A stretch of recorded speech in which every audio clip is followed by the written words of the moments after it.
Well, hello, and how is everybody today? We are doing one more lesson on the mounts, and this one is my favorite. I've got some interesting things to say about the mount of Moon, Pluto, and Neptune. So we shall bring up some slides for you. Mount of Moon and Pluto. Here you can see it's quite a thick area of the hand. So this area circled here covers the mount of Moon. So if that's well developed, which in this case it is, meaning it's puffy, it shows a good imagination, somebody who's potentially creative. They love to travel and be outdoors, possibly even love the open sea. They have empathy, they're quite nurturing. And the mount of Pluto, which is very well developed here, you can see it's virtually hanging down below the wrist. It's quite a well developed mount of Pluto. That shows the intuition as well as the imagination, because your instincts have a lot to do with the imagination. So this person has highly developed intuition, but also strong moods. It can show a good memory, same as the mount of Moon. They both have similar meanings.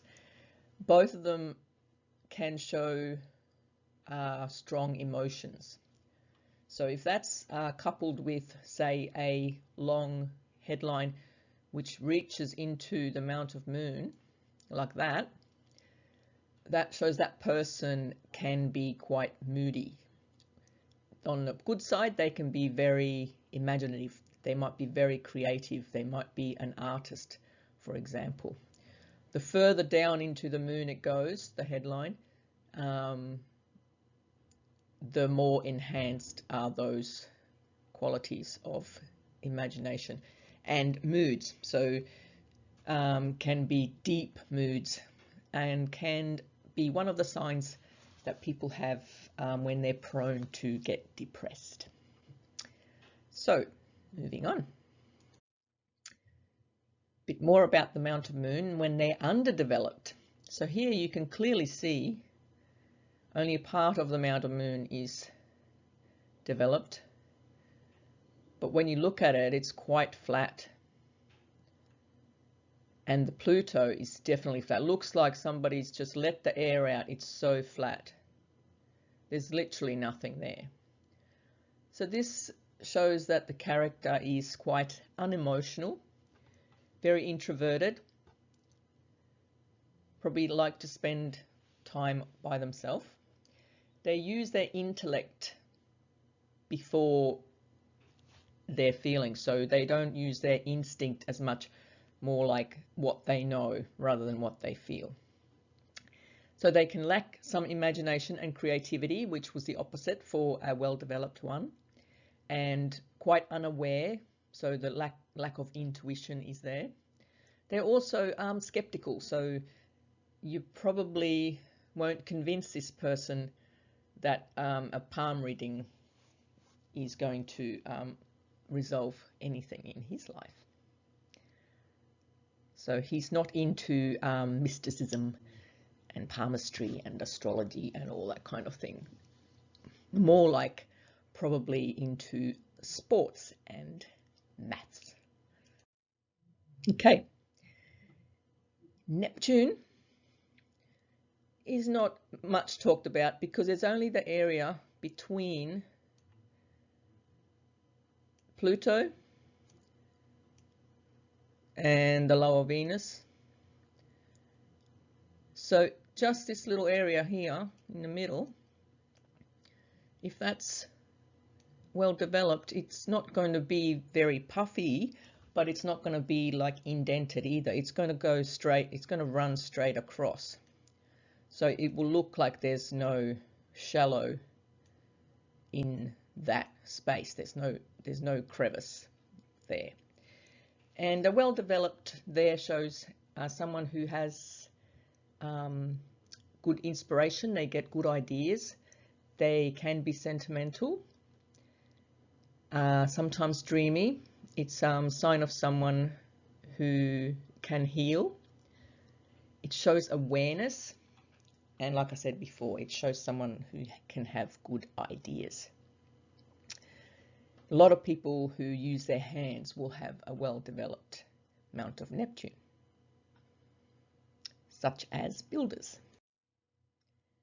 Now, when it's underdeveloped, this is an interesting part. This is an interesting part for me because I've talked about this before, the lower Mount of Venus being deflated, as you can see here. This woman, her upper Mount Venus is fine, so she's still into a lot of things that Mount Venus is into. The lower part is so deflated, I'll just rub them out. This lower part is so deflated that it extends over through the Neptune. So the Mount of Neptune is also quite deflated. And the negative side to having a deflated Mount of Neptune is it goes along with lack of sex drive, and instead of having that inspiration and ideas, these people can be quite depressive. So the moods are deflated. And it can show someone who is addicted to drugs as well.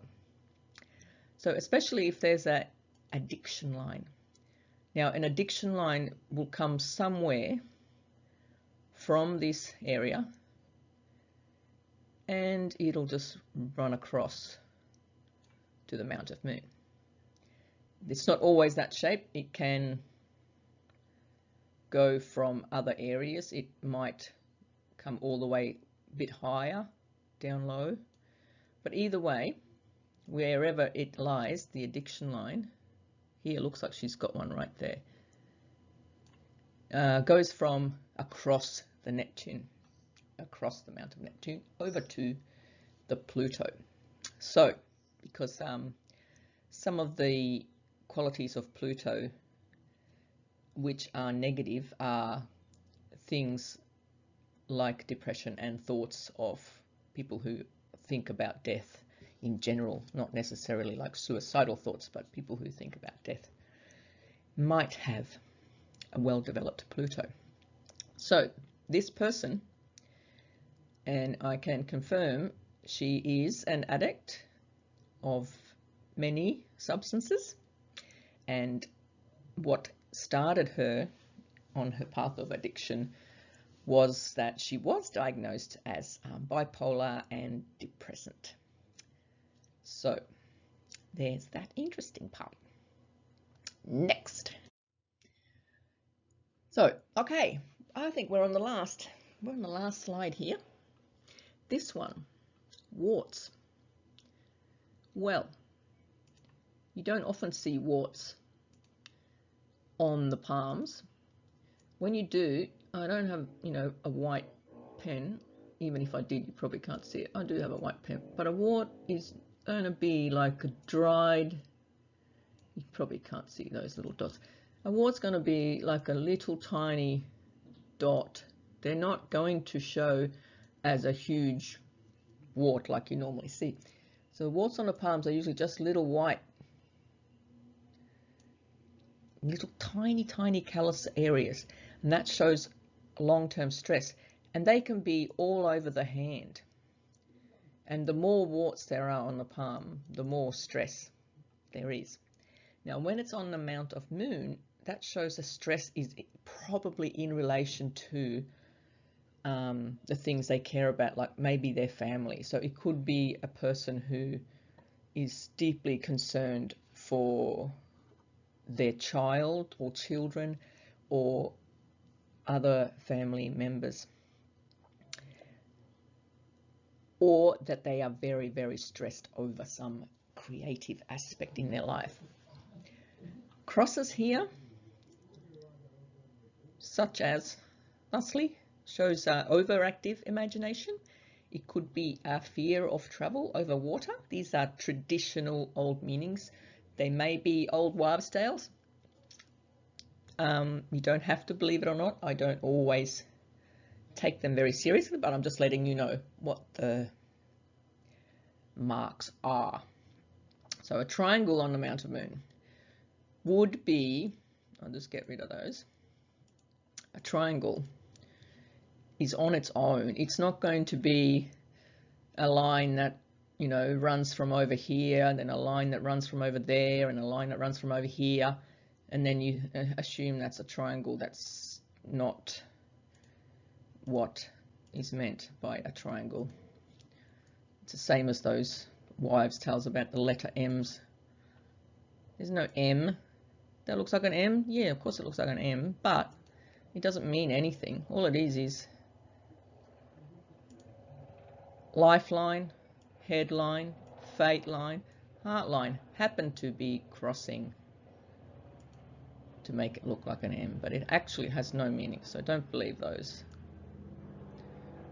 Here we go. A triangle will actually just be like on its own. So that shows heightened instincts, so somebody very intuitive, or a gifted artist. A square, I don't have to draw a square, you know what a square looks like, but on its own again, that shows protection, and because it's on the Mount of Moon, especially in travel, like over water, for instance. A star. Star's an interesting one, because sometimes a star can take many forms of shape, but usually it has 1, 2, 3 lines at least, sometimes a few more, that cross each other thusly. So that is supposed to indicate heightened instincts again, like intuition, great imagination and empathy, and also someone who's a very gifted writer, such as poets. So it can show getting fame in writing, literature, etc. like that. So there you go. What did you think about that?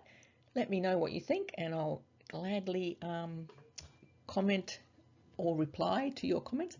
And also let me know if you want a specific kind of a lesson. I'm happy to do requests for palmistry lessons. Alrighty, I'll catch up with you next time. See ya.